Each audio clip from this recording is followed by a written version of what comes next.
Aquele que habita no esconderijo do Altíssimo, à sombra do Onipotente descansará. Direi do Senhor, Ele é o meu refúgio, a minha fortaleza, o meu Deus em quem confio. Salmos 91, versos 1 e 2. Ministério Pão Vivo, dentro de nosso canal Gotinhas da Verdade. Tema: o período parentético das 70 semanas. Falamos no vídeo anterior sobre aquele período ou o método consecutivo da interpretação das 70 semanas. Aprendemos que isto quer dizer que as semanas são contadas em ordem cronológica. 7 semanas, 62 semanas e a última semana, que é a 70ª semana. Aqueles que fazem a opção por este método de interpretação acabam caindo naquela heresia que nós mostramos ontem. Fazem aquela confusão entre os dois príncipes. Aquele príncipe do verso 26, o ungido príncipe, que é o Senhor Jesus Cristo, que cumpriu-se com a morte de Jesus e a ressurreição. Profecia que foi cumprida na íntegra.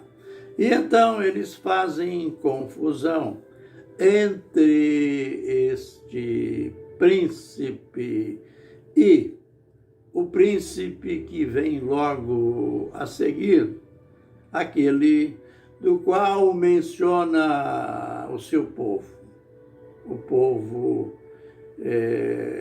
diz, o povo do príncipe que há de vir. Então, já começa o contraste pelo fato de o príncipe ungido já veio, já foi tirado, foi morto, conforme diz o texto. E o outro príncipe que há de vir, a gente já viu, além de ser algo futurístico, ele é chamado pelo anjo de o Assolador. Então, sem dúvida, é o anticristo e aqueles que interpretam na ordem consecutiva acabam forçando a profecia, fazendo com que esta parte, aliás, o todo da profecia se encerra em Estevão, isto é, na morte de Estevão, que não tem nenhum texto comprobatório. E a gente vai falar, então vamos começar falando sobre o período parentético.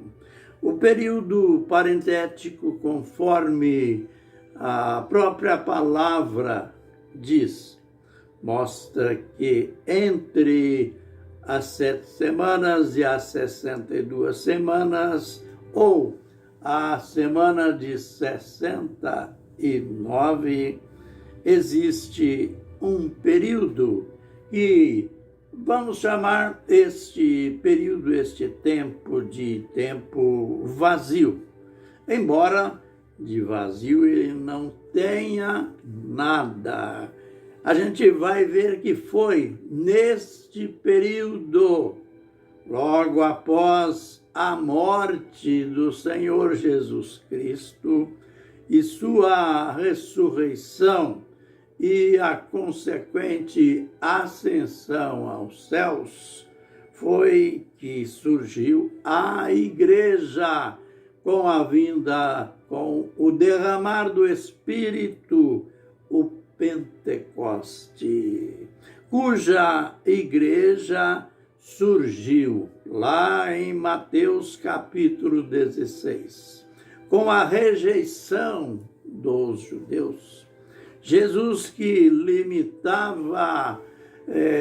limitou até ali o seu ministério entre os judeus, diante da rejeição deles, ele expandiu o seu ministério.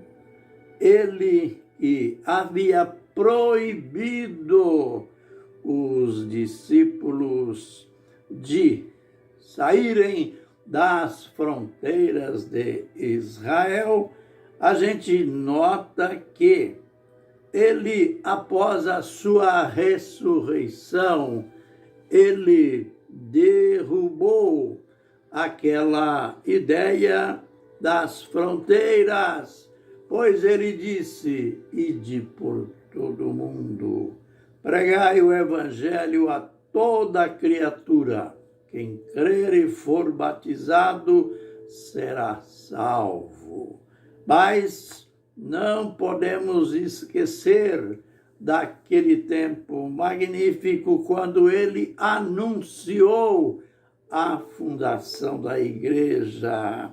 Ele que até ali só era identificado, os discípulos só o conheciam como Jesus. E ele começou perguntando o que dizem os homens ser o Filho do Homem. E Pedro respondeu: uns dizem Elias, outros João Batista, e ainda outros um dos profetas. E ele disse: mas vós, quem dizeis que eu sou? Aí então Pedro, sabiamente, aliás, além da sabedoria, pela revelação, Pedro disse: tu és o Cristo, o Filho do Deus vivo. Jesus, então, aprovando o que Pedro disse, ele falou: bem-aventurado és tu, Simão, filho de Jonas, porque não foi carne e sangue quem te revelou, mas meu Pai que está nos céus. Aleluia! Esta foi a revelação de todos os tempos, isto é, a maior revelação de todos os tempos. Lembrando que o anjo Gabriel tinha dito 500 anos atrás, lá na profecia das 70 semanas, quando ele disse que viria o ungido, o príncipe. Aí está, então, o ungido, o Messias. E foi a partir desta confissão de Pedro que ele se abriu de modo total com os discípulos. Ele disse para eles: olha, eu vou subir até Jerusalém, e lá eu serei entregue nas mãos dos escribas, dos anciãos, dos principais dos judeus, e serei morto, mas vou ressuscitar no terceiro dia. Enfim, a gente percebe ali Jesus tomando uma nova atitude no seu ministério, chegando ele a dizer, a fazer, aliás, uma divisão entre os dois tempos, pois quando ele ensina, ele prevê a destruição de Jerusalém aquela destruição profetizada por Gabriel, também nas 70 semanas, ele descreve o que seria feito com Jerusalém, e ali ele usa um termo novo. Ele disse que Jerusalém seria pisada pelos gentios até que ele voltasse. E isto a gente vê a repetição lá em Mateus, Apocalipse 11, no verso 2, quando ele ordena que o santuário fosse medido, o seu interior e os seus utensílios, e ele disse: só não mede o átrio exterior, porque ele foi dado aos gentios, que pisarão Jerusalém por 42 meses. Olha Jesus falando novamente lá das 70 semanas, lá da 70ª semana, aquela semana que será dividida em duas partes, que quer dizer 3 anos e meio, e ele fala também ali, está ligado a Apocalipse 7:25, um tempo, 2 tempos e a metade de um tempo, cujo período é o tempo dos gentios. Também falando do período apostólico, dentro desse período parentético, cumprindo a ordem do Senhor Jesus Cristo, da evangelização, chega o momento em que o evangelho, a pregação do evangelho sai das fronteiras judaicas, sai do judaísmo.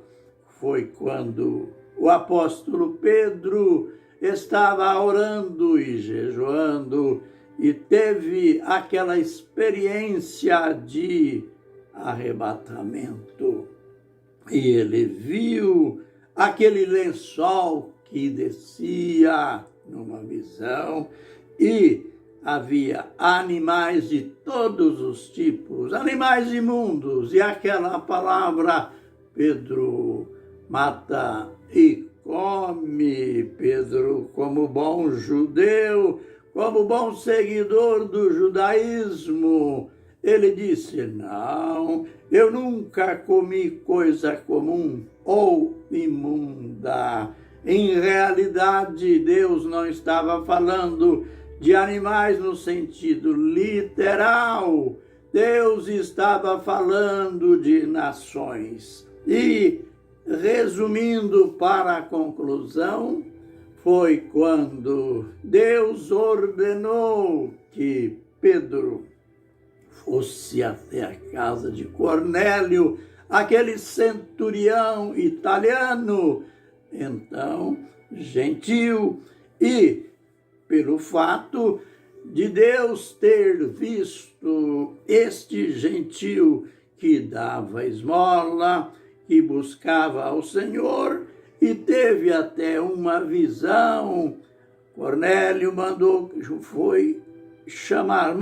que um grupo de seus subalternos fosse até a cidade onde estava hospedado o apóstolo e o chamasse para vir na casa dele. Pedro prontamente foi e estava pregando naquele culto na casa de Cornélio, cujo culto Cornélio tinha convidado toda a vizinhança, e enquanto Pedro estava ali pregando, e a tônica do seu ministério era o Senhor Jesus Cristo. Veja a grande novidade falar de Jesus Cristo para os gentios era algo do outro mundo.